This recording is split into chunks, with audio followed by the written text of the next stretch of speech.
It is the spring of 1787. The Revolutionary War has been over for only 6 years, and the young United States is still struggling in its infancy. Uprisings, boundary disputes, and the lack of a common vision all plague the newborn country.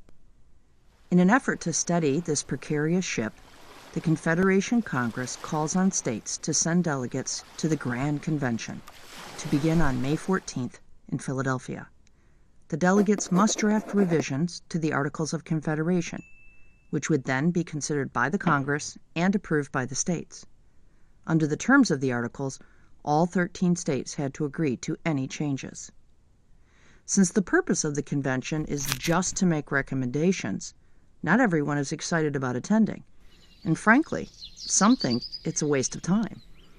As men from different parts of the country begin to travel down dusty, rutted roads on the way to Philadelphia, not all states send delegates.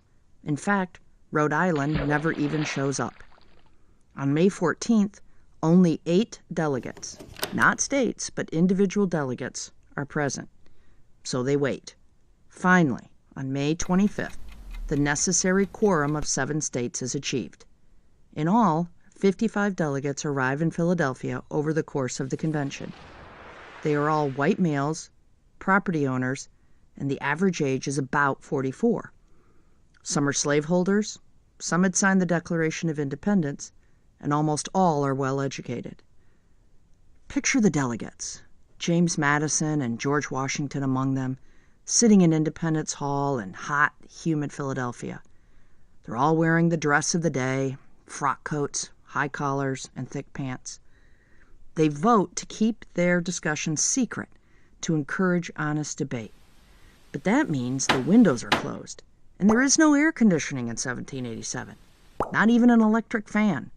And they'll sit in that sweltering heat in those heavy clothes for 3 months.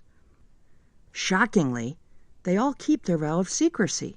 That could never happen today, not even for an hour-long meeting.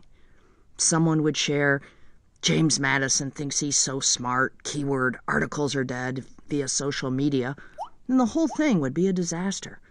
But in 1787, there are no leaks, not even a drip that hints at what they are doing.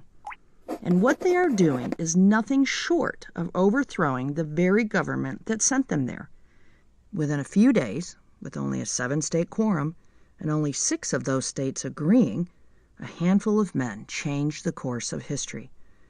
They vote to get rid of the Articles of Confederation and write a new, more nationalistic document that becomes our Constitution. The risk is immense. Everyone on the outside assumes they were working on recommended revisions to the Articles. It's an incredible gamble, and even when the convention presents the signed Constitution on September 17th, not all delegates endorse it. The country will argue and debate for 2 more years before the document is adopted by the required 9 out of 13 states. But instead of punishing them for their deception, today we celebrate the wisdom and vision of those men in Philadelphia.